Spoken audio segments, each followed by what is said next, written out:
One night, Henry and Gordon were alone with James.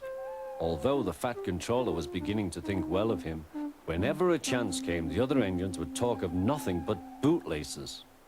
"Remember the time one had to be used to get you out of trouble, James," they would tease.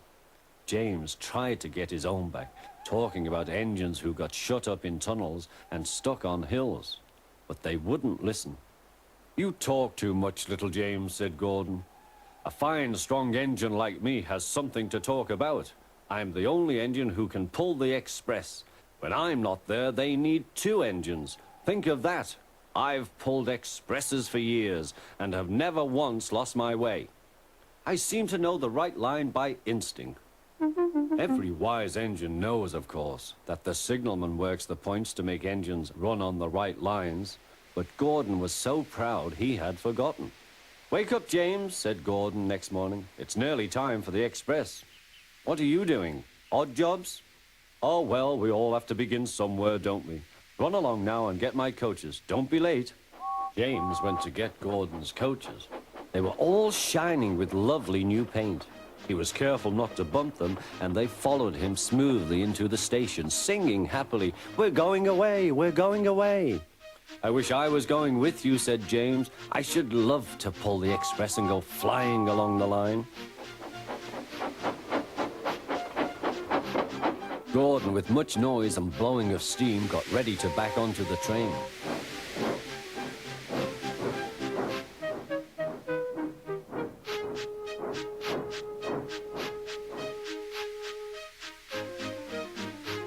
The Fat Controller was on the train with other important people, and as soon as they heard the guard's whistle, Gordon started. Look at me now," he puffed, and the coaches glided after him. "Poop, poop, poop, poop, poop. Goodbye, little James. See you tomorrow." James watched the train disappear and then went back to work.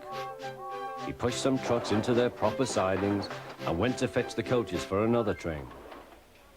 James had just brought the coaches to the platform when he heard a mournful noise. There was Gordon trying to sidle into the station without being noticed. "Hello, Gordon. Is it tomorrow?" asked James. Gordon didn't answer. He just let off steam feebly. "Did you lose your way, Gordon?" said James. "No, it was lost for me. I was switched off the main line onto the loop. I had to go all round and back again." "Perhaps it was instinct," said James. Meanwhile, all the passengers hurried to the booking office. "We want our money back," they shouted. But the Fat Controller climbed on a trolley and blew the guard's whistle, so loudly that they all stopped to look at him. Then he promised them a new train at once. "Gordon can't do it," he said. "Will you pull it for us, James?" "Yes, sir, I'll try." So James was coupled on and everyone got in. "Do your best, James," said the Fat Controller. Come along, puffed James. You're pulling as well, sang the coaches.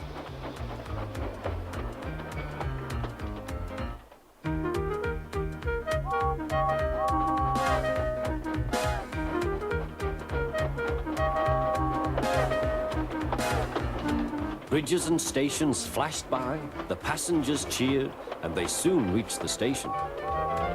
Everyone said thank you to James, and the Fat Controller was very impressed. "Well done," he said. "Would you like to pull the express sometimes?" "Yes, please," answered James.